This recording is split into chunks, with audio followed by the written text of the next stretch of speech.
The snow was beginning to flutter on the cold breeze from the north. Colorful lights now twinkle from shop and home windows. Scents of peppermint, freshly baked cookies, and chocolate fill my every breath. That time of year again. The first frost this season chilled me in ways adding an extra layer of clothing couldn't fix. All the signs were showing Christmas was coming.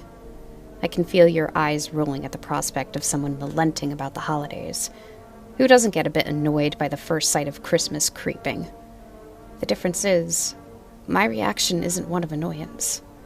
My first feeling upon seeing Christmas decorations, hearing the first carols of the season, everything which once filled me with joy, now fills me with fear. A paralyzing fear coupled with the ever-growing pain of my old scars. Every year it seems to arrive sooner, extending the duration of my torment. It has been like this since I was 8 years old, and I regret it may be like this for the rest of my life. My scars are already beginning to become more prominent, and I can feel them itch. Soon they will open and bleed. A burning pain tearing through my flesh as crippling as the day I received them. I expect that night to be as sleepless as it is every year. The pain and fear for when he returns had always been more than enough to remind me. By now, I wouldn't be surprised if you thought I was crazy. You're probably wondering if there's some sort of phobia in relation to Christmas. Allow me to spare you an internet search. Yes, there is. Christougenniatikophobia is what they call it. This is what my therapist had determined was wrong with me. What no one understood was, I didn't fear a Christmas. What I feared, no one else believed existed. Worst of all was my lack of ability to prove I was telling the truth. Perhaps I should explain, and you can decide for yourself as to whether or not I'm crazy. As I mentioned, this began when I was 8 years old. Like any 8-year-old, I was a precocious thing with a little bit of the devil in my eye. My parents gave me my well-shared of talking tos. I never did anything malicious, but my mother did warn me about the dangers of not being a good kid. "Krampus is watching," she would threaten. I was too big to believe in such a thing, and I always made sure to tell her. My best friend at the time was my neighbor, Tyler. We were the same age, went to the same school, and lived on the same street. When you're a kid, this is more than enough to call someone a friend. It was Christmas Eve morning, our first day on school vacation. Tyler and I were in his front yard, talking about all the stuff we wanted and building a snowman. Tyler's little sister, Emma, jumped and giggled around us with the energy only a 4-year-old could manufacture. She was so excited to have her big brother home, so he could play with her every single day. Tyler's lack of enthusiasm was obvious, although not to a 4-year-old. "She's such a pain in the ass," Tyler groaned, proud of himself for using a word reserved for grown-ups. "Maybe she just wants to play," I suggested. Tyler had made it clear that building snowmen wasn't for little kids, and that Emma should go find something else to do. She did find something else to do. As Tyler wrapped his scarf around the neck of the snowman, a snowball erupted on his face. Emma began to laugh. She had hit her target. "You little shit," he growled at her.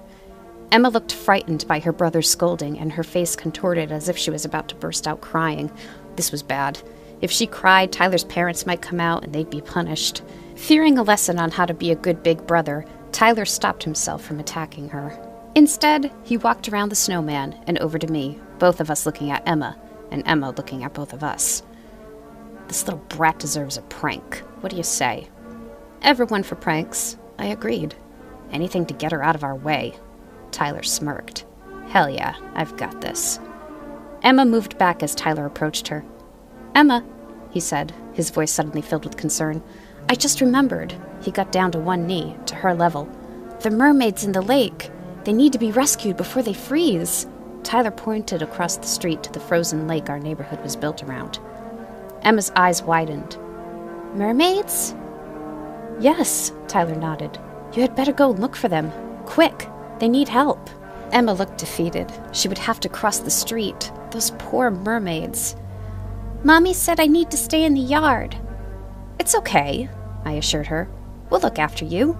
We're the big kids after all." A sparkling smile spread across Emma's face. She was going to be a hero to the mermaids. Tyler took her hand and helped her across the street. Once we stood by the frozen lake, all three of us stepped onto it. "You look in the ice," Tyler instructed his little sister.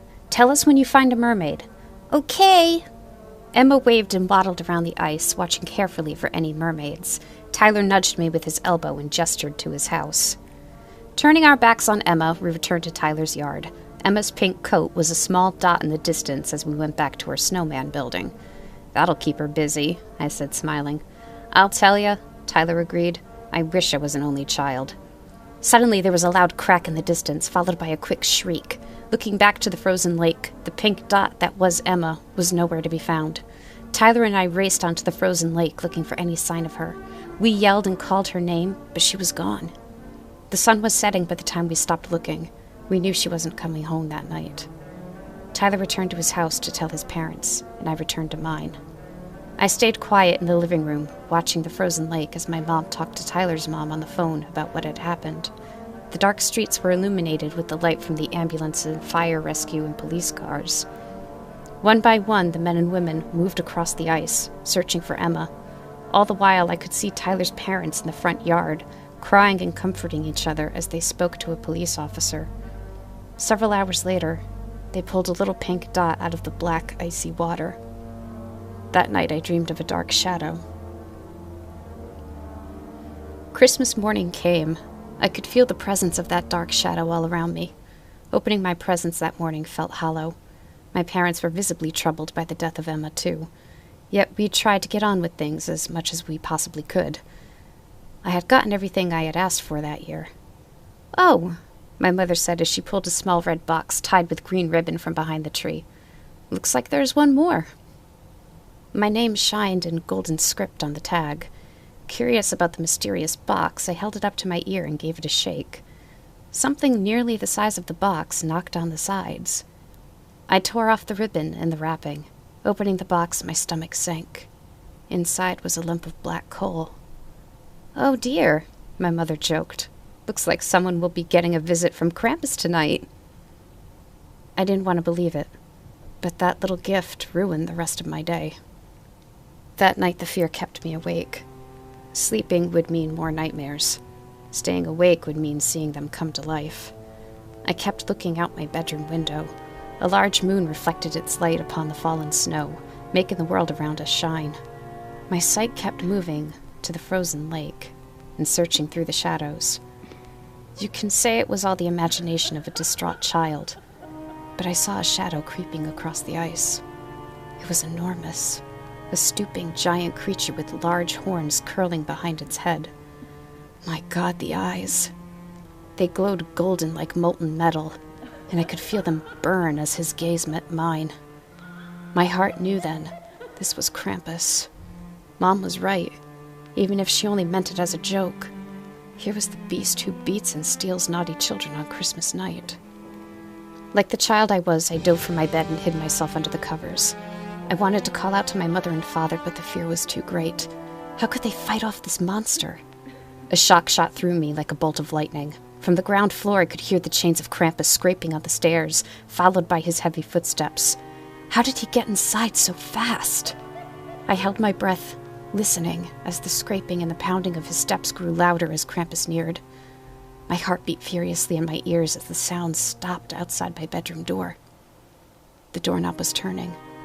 I swallowed, and my heaving breaths returned as the squeaking of the hinges of my bedroom door moved to the monster's touch. He moved slowly. The chains scraped across the floor of my room as he crept closer towards the bed.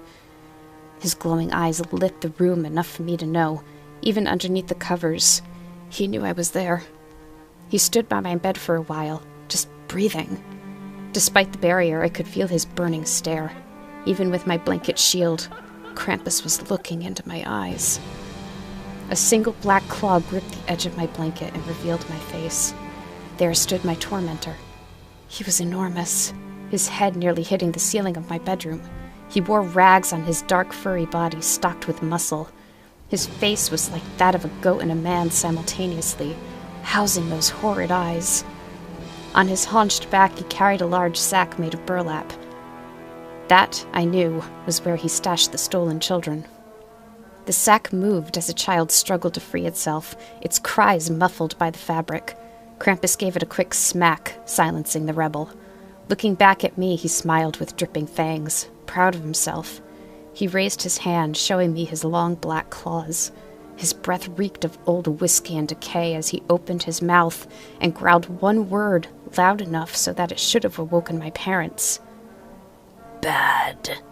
Krampus struck me with his claws as I lay in bed, leaving 4 slashes which began to bleed. Here I screamed, praying my parents would hear and come and save me. Krampus unwove one of the heavy chains from around his torso. Despite the pain, I tried to run, only to be struck down by the bite of the chains. I fell to the floor, weeping in agony, begging him to stop. Yet he continued. There was a powerful blow to my head, and I passed out. I awoke the next morning laying on the floor.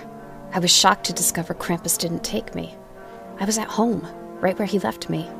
My flesh stung where Krampus had beat me, and my pajama top was soaked with the blood from where his claws ripped into me. I moaned as I moved. My parents had to know. I had to tell them what happened to me. I could hear them talking in the kitchen and could smell the coffee and pancakes they had made for breakfast. Painful as it was, I got to my feet, my skin aching as it stretched. I went downstairs and burst into the kitchen. "Mom! Dad!" I shouted. They both looked at me, astonished by my outburst. My father blinked. "Good morning. You're certainly up early." He sipped on his coffee and offered me some pancakes. "Are you hungry?" "Look!" I said as I pulled on my pajama top to show them the blood. "Krampus came! He could have killed me!" My mother looked deeply concerned. "Oh, honey," she assured. "Krampus isn't real. I'm sorry if I frightened you. You must have had an awful nightmare." I couldn't believe it. They didn't see. "Please, look!" I pulled up my pajama top to show them the raw gashes Krampus made with his claws. "He did this!" My parents looked at each other, then back at me. "Did what?" my father asked. They really couldn't see the wounds. I'm not hungry," I whispered as I lowered my pajama top. Leaving my parents to continue their morning conversation, I went to the bathroom to treat my injuries as best as a child could. Tyler had to see this. He would believe me. After I got dressed, careful not to open my wounds, I went for the door. "I'm going out to play," I announced. "Be back for lunch," my mother called. Quickly, I went next door. The house was quiet. No doubt they were in agony, feeling Emma's loss. All the same, I knocked on the door. Tyler's mom answered. She looked defeated and tired, clutching tissues in her hand. "Hello," she sniffed. Seeing adults cry is so strange for a child. "Hi," I said, feeling strangely out of place. Can Tyler come out?" I asked sheepishly. Tyler's mom blinked and her eyebrows arched. "Who?" she asked. "Tyler," I said a bit louder, thinking she didn't hear me. She shook her head. "I don't know what kind of game you're playing, but I don't know any Tyler," she answered. I stepped back and away from the door. "Your son? My friend? He lives here." Then I realized the sack Krampus carried, the struggling child inside. It was Tyler. She looked down at me and began to cry, except she wasn't sad. She was angry. "Look! Just go home! Leave me alone!" The door slammed and I was alone again. She had never heard of her own son. Tyler existed. I had just talked to him 2 days previous.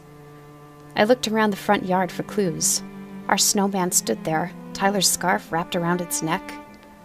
Walking out the gate, I looked down to the ground. 3 sets of footprints were set in the snow, leading down to the lake. Mine, Emma's, and Tyler's. He was here. He was real. No one remembered he existed. Even my parents couldn't recall such a boy existing, and they were sure to scold me for bothering a grieving family the day after Christmas, no less. No matter how I insisted about what happened, Krampus, my wounds, Tyler, they decided something must be wrong with me. The doctor they took me to for the gashes I insisted I had couldn't see them either. Despite this, he ran other tests, since kids have unorthodox ways of describing pain and bothers. Nothing came back positive. His diagnosis? He thought I was doing this to get attention. The therapist was no better. Here's where I was diagnosed with the phobia of Christmas. She soothed my parents' worries when she told them it was perfectly normal for a child my age to have imaginary friends. She even associated my fear with the sudden death of my neighbor. Tyler wasn't imaginary, yet what proof did I have? Tyler's parents could have built that snowman with their daughter before her death. Lots of children play in the neighbors' yards and go to the lake. Those footprints could belong to anyone. I knew the truth. Krampus stole him, and the memory of him from everyone. Tyler, the boy no one remembered, and the boy Krampus wouldn't let me forget. Every Christmas night, I see Krampus, my tormentor, and my scars burn and bleed. From the dark streets, he leers up at me with those damn fiery eyes. I can see him mouth only one word through his dripping, twisted fangs. Bad. Then he lets out a laugh that sounds like Tyler's. And I swear, in the distance, I can hear Emma shrieking.